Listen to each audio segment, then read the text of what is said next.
Bueno, señoras y señores, saludos.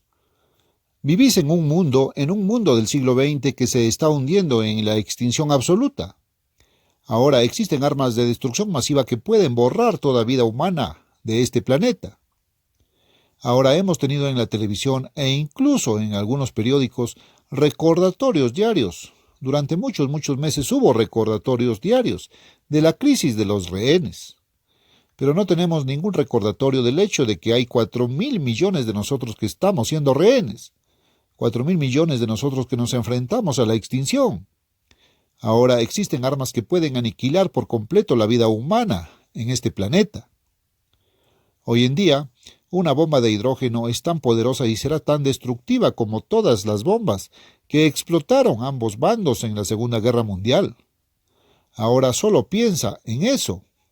Piensa en cuántas ciudades de Alemania fueron destruidas, en cuánto Londres he visto destruido. Sí, e incluso en Alemania, y eso también lo he visto. Todo ha sido reconstruido ahora. Pero una sola bomba de hidrógeno destruirá más que todas esas bombas juntas. Y tratamos de olvidarlo. ¿Es tan aterrador que tenemos miedo de pensar en ello? Creo que debemos pensar en eso. ¿Creemos que simplemente desaparecerá si lo olvidamos? ¿Pensamos que es tan aterrador que nadie se atreverá a provocarlo? Permítanme recordarles que hasta ahora no se ha producido ningún arma de destrucción masiva que no haya sido utilizada. Y la guerra nuclear no solo es posible para los Estados Unidos y la Unión Soviética, sino que ahora hay una serie de naciones más pequeñas que también tienen armas nucleares. Y otras naciones pueden tener armas nucleares, y tal vez las tengan, y nosotros no lo sabemos, y pueden tenerlas en muy poco tiempo. Ahora es posible que varias naciones produzcan armas nucleares, y una nación pequeña puede desencadenar una guerra que puede extenderse hasta abarcar tanto a la Unión Soviética como a los Estados Unidos, y hasta que no quede ni un ser humano vivo en esta tierra. Ahora hay locos. Hay gente que quiere suicidarse. Prácticamente hay suicidios. Bueno, supongo que los hay todos los días en algún lugar del mundo. Y podría ser algún hombre el que pudiera iniciar algo así en una nación más pequeña y podría extenderse. Quiero que pienses en dos cosas y es hora de que empecemos a pensar en ello. Primero, quiero que piensen en por qué nos enfrentamos a la extinción. ¿Qué nos ha traído a este lugar? Esto no era cierto cuando yo era joven. No fue cierto hasta que pasé la mediana edad, si es que alguna vez la tuve. Y dicho sea de paso, no recuerdo haber llegado a la mediana edad. Si alguna vez lo hice, nunca lo supe. Pero ahora el calendario al menos me dice que ya lo superé. Pero nunca pensé en cosas así. Y esa posibilidad no había llegado todavía. No hasta la bomba de hidrógeno.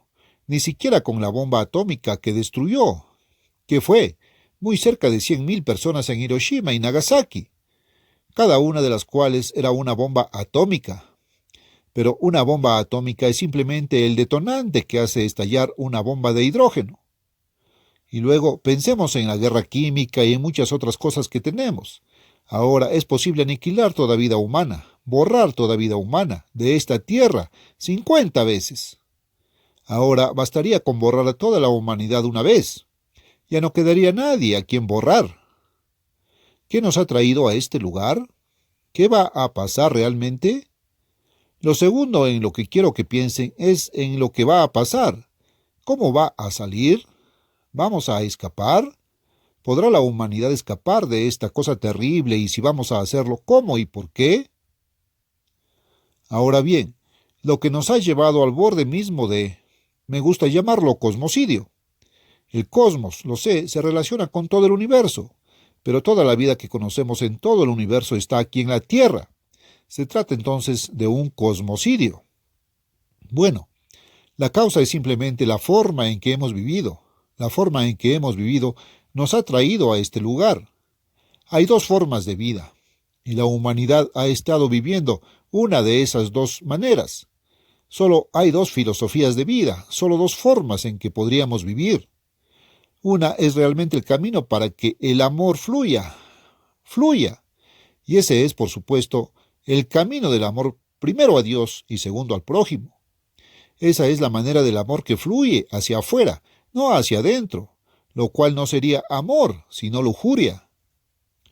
Ahora bien, lo opuesto a esa forma y la transgresión de esa forma de vida que me gusta llamar obtener. Así que me gusta simplificar estos términos, las dos formas de vida. A una me gusta llamarla dar, solo 4 letras, una pequeña palabra de 4 letras que es una muy buena palabra, dar, y la otra es obtener. Una es amor, como digo, es cooperación, es humildad, es querer ayudar al prójimo, como a uno mismo, es compartir, dar, ayudar y cooperar. Ahora, el mundo ha elegido el camino opuesto al que me gusta llamar obtener, solo la pequeña palabra, obtener. Y esa es la forma de decir me amo, no me importa el otro tipo. He dicho antes que es como la vieja canción que salió alrededor de 1924, la recuerdo. Era bastante popular y se llamaba Me amo. Oh, me amo. Estoy loco conmigo mismo. Me rodeo con mis brazos y me aprieto. Me amo. Pero no me importas en absoluto. No me importa lo que te pase. Si sufres todas las agonías que sufres, puedes llorar y gritar. No me preocupa. No estoy sufriendo. ¿Por qué debería preocuparme por lo que te pasa? Has trabajado, has producido, has conseguido algo. Si puedo quitártelo, si puedo obtenerlo de ti, entonces eso es lo que quiero hacer. Así es como ha estado viviendo este mundo. Es la manera de codiciar, es el camino de la vanidad. Me amo, quiero exaltarme. Y os digo que los grandes hombres del mundo son hombres exaltados a sí mismos. Piensan en sus grandes logros.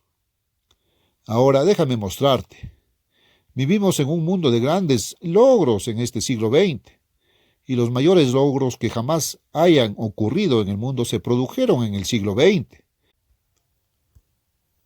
Yo diría que alrededor del 90% de los grandes logros que la humanidad ha logrado sobre la faz de esta tierra han sido durante este siglo XX, porque la ciencia solo ha aparecido en los últimos 200 o 300 años.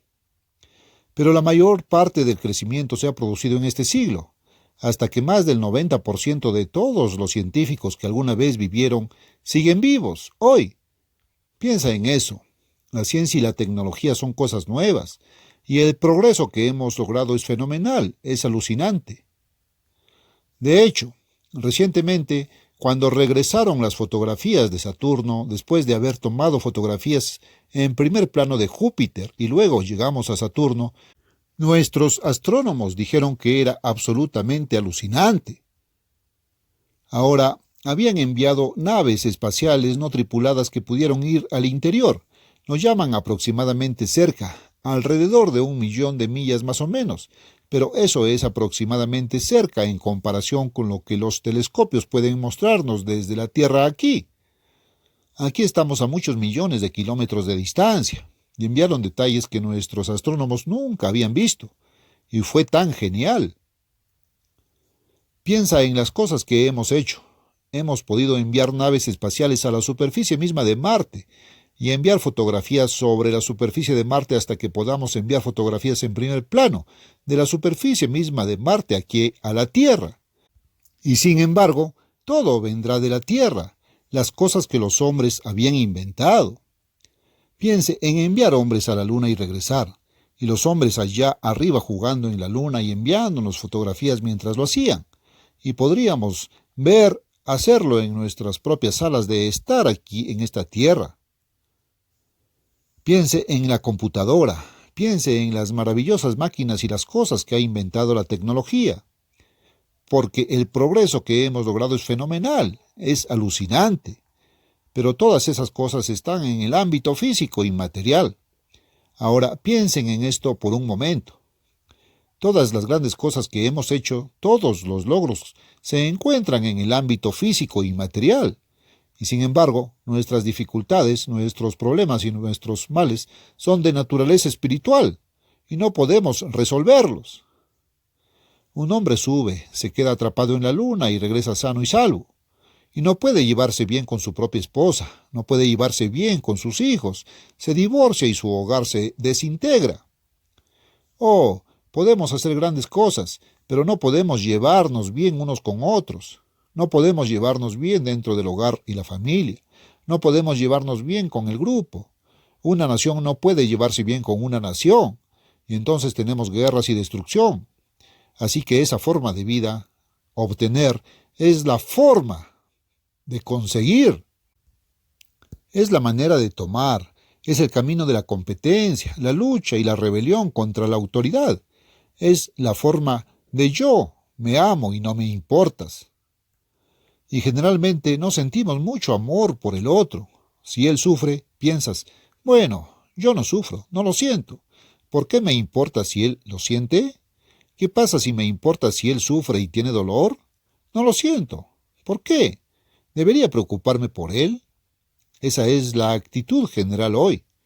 No tenemos amor por otras personas, solo nos preocupamos por nuestro yo egoísta. En otras palabras, es egocentrismo. Y esa es la forma en que hemos estado viviendo. Esa es la causa de todos los problemas que tenemos. En otras palabras, nuestros problemas son espirituales y no podemos resolverlos. Pero todos nuestros grandes logros se encuentran en el ámbito materialista, y ahí hemos hecho cosas maravillosas. Ahora, la mente humana es capaz de lograrlo. Bueno, parece que no hay límite para lo que la mente humana puede lograr. Ya sabes, Dios Todopoderoso miró hacia la tierra una vez, a la Torre de Babel, como leemos en la porción histórica de la Biblia. Y Él dijo, ahora esto han comenzado a hacer, y si no los detenemos, no hay límite para lo que el hombre podrá hacer. Génesis 11:6. Y así es, pero estaban construyendo algo físico y material, y parece que no hay límite para lo que el hombre puede hacer en el ámbito físico y material. Pero nuestros problemas, nuestras dificultades y males son de naturaleza espiritual y no sabemos cómo afrontarlos. Tienes que pensar en eso. Ahí es donde está el problema. Pensamos en el progreso del siglo XX, pero todo va en una dirección. Ahora bien, ¿cómo empezó todo? ¿Cómo llegamos a este punto? Volvamos atrás muy rápido. Quiero mostrarte cómo empezó todo.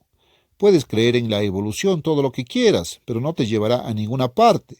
Y la evolución no nos está acercando más a la paz, la felicidad y la prosperidad y el bienestar universales. Aquí estamos en un mundo que es más de la mitad analfabeto y sin educación, mentes sin nada en ellas, mentes que son tan geniales, y las mentes analfabetas pueden ser tan grandes, y podrían ser tan grandes como las de los capitanes de la industria, y los científicos, y los tecnólogos, y las personas que han producido estas cosas alucinantes, pero simplemente no se han desarrollado, eso es todo. Y tenemos un sistema educativo equivocado en este mundo. Pero tenía que haber un comienzo, y tenía que haber una razón por la que todo fue así. Vuelves al principio y lees sobre el primer hombre y dónde comenzó la vida humana en esta tierra. Así que comience, por así decirlo, con el versículo 25 del primer capítulo del libro del Génesis, de la Biblia. E hizo Dios las bestias de la tierra según su especie, y los ganados según su especie, y todo lo que se arrastra sobre la tierra según su especie. Y vio Dios que era muy bueno. Ahora, ganado según su especie, perros según su especie, del tipo perro, elefantes después del tipo elefante, y así es. Luego, lea el siguiente versículo. Y Dios dijo, hagamos al hombre a nuestra imagen, conforme a nuestra semejanza. Génesis 1, 25, 26. Hagamos al hombre según la especie de Dios, según nuestra especie. Dios dijo eso. Hagamos al hombre según el tipo de Dios. No estamos hechos según el tipo animal, estamos hechos según el tipo de Dios. Ahora, tome el cerebro humano y luego mírelo, examínelo. Y eso se ha hecho. Han examinado el cerebro humano en todos los sentidos. El otro día vi en televisión que ahora se puede explorar y mirar a través del cerebro de una persona viva. No es necesario que se lleve un cadáver, pero pueden ver todo lo que hay en el cerebro mientras la persona aún vive. Ahora no sé qué tan dañino será eso, y no creo que los científicos lo sepan tampoco. Hoy están experimentando con cosas que están claramente fuera de su control. Sin embargo, entendemos el cerebro humano. Sabemos cómo es, podemos verlo, y es algo físico que nuestros ojos pueden ver. Podemos agarrarlo y sentirlo. Pero ¿sabías que el cerebro de un elefante es igual de bueno pero más grande? El cerebro de un chimpancé es igual de bueno pero un poco más pequeño. Pero el cerebro de un delfín y de una ballena es más grande que el cerebro humano, y sin embargo son estúpidos en comparación con un humano. Pensamos que tienen cierta inteligencia. Sabes que sí tienen algo de inteligencia. Pensamos que es algo fantástico para un animal porque, después de todo, son brutos tontos. La producción del cerebro humano es miles y millones de veces mayor que la del cerebro animal, y la razón es que estamos hechos según la especie de Dios. En otras palabras, hay un espíritu en el hombre que entra en el hombre con su primer aliento. El hombre mismo no es ese espíritu. Al nacer el hombre no es más que carne humana, pero con el primer aliento el espíritu entra en él, con ese aliento. Es una porción de espíritu, una pequeña partícula de espíritu, y esa partícula de espíritu imparte el poder del intelecto al cerebro humano. Sin embargo, no piensa, no ve, y solo puede ocuparse de cosas materiales. El hombre fue creado con un espíritu, pero fue creado para necesitar otro espíritu, el espíritu que viene de Dios. Y no puede entender las ecuaciones espirituales y los problemas espirituales y las cosas que son de naturaleza espiritual hasta que tenga un segundo espíritu, que solo Dios puede impartir. Y hay ciertas condiciones mediante las cuales Dios lo impartirá. Ahora bien, volvamos al lugar donde fue creado el hombre, y leemos ahora a continuación en el segundo capítulo del Génesis, comenzando con el versículo 7. Y formó el Dios eterno al hombre del polvo de la tierra, y sopló en su nariz aliento de vida, y el hombre llegó a ser un alma viviente. Génesis 2:7. Ahora, los animales también se convirtieron en almas vivientes, y en el idioma hebreo en el que esto fue escrito, la palabra nefesh es la palabra que fue traducida como alma. Y la palabra nefesh se aplica a los animales de la misma manera que a los hombres, un alma viviente, no un alma inmortal. El espíritu en el hombre no es un alma, no es nada. Es como si un hombre se tragara una canica diminuta. Y no es parte del hombre, es simplemente algo que ahora está en él y que ha sido puesto en él después de que el hombre era hombre. Y así es con este espíritu. Ahora, sigamos leyendo. El hombre fue hecho de materia, pero sí tiene ese espíritu que surgió con el primer aliento. Y el Dios eterno plantó un jardín al oriente en Edén y allí puso al hombre que había formado. Y el Dios eterno hizo crecer de la tierra todo árbol agradable a la vista y bueno para alimento. También el árbol de la vida en medio del huerto y el árbol de la ciencia del bien y del mal. Génesis 2:8-9. Ahora había un árbol que era el árbol del conocimiento del bien y del mal. El otro árbol era el árbol de la vida. Esos eran árboles simbólicos. El árbol de la vida simplemente simboliza el espíritu, el segundo espíritu que el hombre necesita agregar al espíritu que ya está dentro de él, el espíritu de Dios. Y esa es la impregnación de la vida misma de Dios hasta que realmente nos convertimos, eventualmente nos convertimos en seres de Dios. Sin embargo, el hombre naturalmente solo tiene este espíritu y no puede pensar, no puede ver. Es el cerebro físico el que ve, oye, huele y saborea a través del ojo, el oído, la nariz, la boca, etc.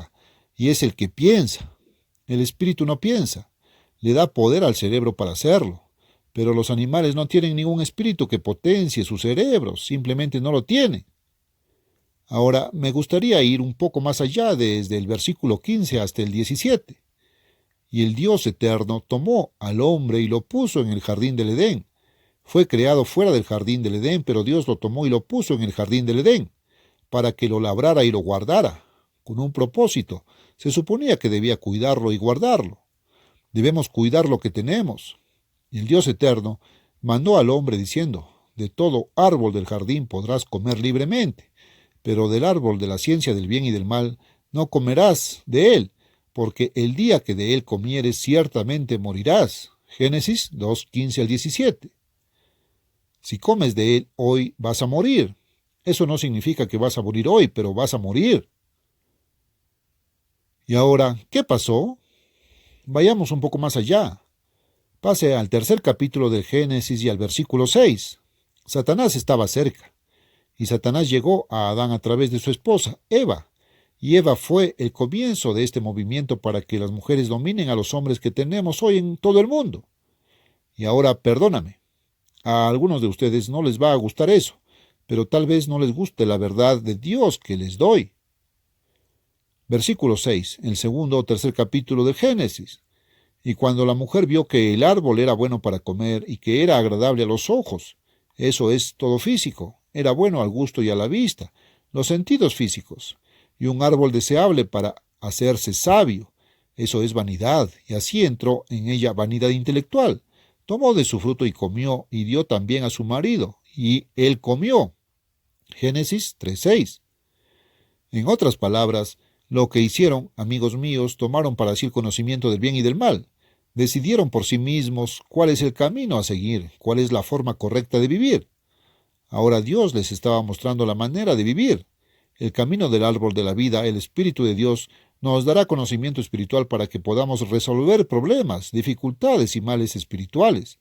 Pero lo rechazaron, y es por eso que desde entonces los hombres no han podido resolver sus problemas. Ahora, permítanme ir un poco más allá, la última parte de este tercer capítulo del Génesis, donde el Dios eterno dijo: «He aquí, el hombre es como uno de nosotros, sabiendo el bien y el mal, para que no extienda su mano y tomará también del árbol de la vida y comerá y vivirá para siempre». Génesis 3:22. Para que no obtenga la vida inmortal si sigue el camino equivocado, el camino del obtener. Ese es el camino que adoptaron. Esa era la forma de tomar. Esa es la manera de llegar. Y comenzaron por el camino de recibir en lugar del camino del dar. Dios quería darles el Espíritu de Dios, el Espíritu Santo, pero tomaron otro estilo de vida. Por tanto, el Dios eterno los envió fuera del huerto y expulsó al hombre y puso al oriente del huerto del Edén querubines y una espada de fuego que se giraba en todas direcciones para guardar el camino del árbol de la vida. Génesis 3, 23-24. Y la humanidad no ha podido regresar y obtener el Espíritu de Dios para poder resolver sus problemas espirituales desde entonces. Y la humanidad, nuestros primeros padres, separaron a la humanidad de Dios, y la humanidad en general ha sido separada de Dios desde entonces, y ha seguido el camino de recibir en lugar de dar. Ahora, vayamos un poco más allá. Hay una ley espiritual y fue tipificada y simbolizada por esos dos árboles. Y esa es la ley del amor, el amor que fluye, y su transgresión, como digo, es la forma de obtener. A uno lo llamo el modo de dar y al otro el modo de obtener. Es una ley espiritual, es tan inexorable como la ley de la gravedad, es inflexible, es inexorable. La rompes y ella te romperá. Y la humanidad lo ha estado rompiendo desde entonces hasta el presente durante 6.000 años. Hemos vivido el camino del materialismo y el camino del obtener. Ahora bien, la segunda parte de esta pregunta, o del conocimiento que quiero impartirles ahora mismo, ¿qué va a pasar? ¿Cómo podemos escapar de la extinción? ¿Cómo podemos escapar de esto? ¿Qué es lo que va a pasar? Muy bien, entonces estaba Jesucristo. Hubo el primer Adán. Él era físico y material, y empezó el camino de la vida física, material. Luego vino Jesucristo, que era espíritu, es decir, nació del Espíritu de Dios. Estaba lleno del Espíritu de Dios y de conocimiento espiritual. Jesús vino proclamando el Evangelio del reino de Dios. Llamó a algunos y fueron relativamente pocos. Él predicó durante sus 3 años y medio. Predicó a muchos, muchos miles. 2 veces hubo más de 5.000 hombres, sin contar mujeres y niños, que lo escuchaban, y podrían haber sido varios cientos de miles los que lo escucharon. Y sin embargo, de todos aquellos, en 3 años y medio de su ministerio, solo 120 realmente le creyeron y todavía lo siguieron al final, como lees en el primer capítulo de Hechos en el versículo 15. Pero Jesús fue el segundo Adán y vino con el Espíritu y el conocimiento del Espíritu. Empezó a algunos a vivir la manera de dar en lugar de recibir. Y esos eran su iglesia. La iglesia comenzó de esa manera. Leerás en Marcos el primer capítulo que Jesús, al mismo principio del Evangelio de Jesucristo, Él vino a Galilea, predicando el Evangelio del Reino de Dios. Marcos 1, 1 y 14. Jesús nació para ser rey, pero también leerás en el capítulo 19 de Lucas de cómo les explicó a sus apóstoles que iba al trono de Dios en el cielo para recibir un reino, y luego regresar y establecer ese reino en la tierra. Versículos del 11 al 27. Ha estado allí desde entonces como sumo sacerdote de su iglesia, y la iglesia ha tenido que vivir en este mundo, perseguida desde entonces, pero la humanidad todavía está dando tumbos. Ahora ya veo que no voy a tener tiempo para terminar realmente este programa, y me gustaría terminar esto. ¿Cómo va a salir todo finalmente a la luz? Entonces estarás escuchando allí. Ahora, para terminar, quiero decirles esto. Todo tiene que ver con el hecho de que Cristo nació para ser rey. El Evangelio de Cristo trataba de un gobierno, el reino de Dios. No ha sido predicado. Nadie parece saberlo. ¿No lo creerás? Muy bien, léelo en este pequeño folleto. Quiero que leas este folleto. ¿Qué quieres decir con el reino de Dios? Ese es el Evangelio que Jesús predicó, el reino de Dios. ¿Qué quieres decir con el reino de Dios? Este pequeño folleto, bueno, tiene unas 30, 40 y tantas páginas. Puedes leerlo de una sola vez. No ha sido predicado, no se ha entendido. Léelo y busca en tu Biblia y ve lo que realmente dice la palabra de Dios al respecto. Escriba para este folleto. ¿Qué es el reino de Dios? ¿Qué quieres decir con el reino de Dios? Ahora no hay costo, ningún cargo. No tenemos nada que vender. Así que hasta la próxima, cuando termine esto. Herbert W. Armstrong. Adiós, amigos.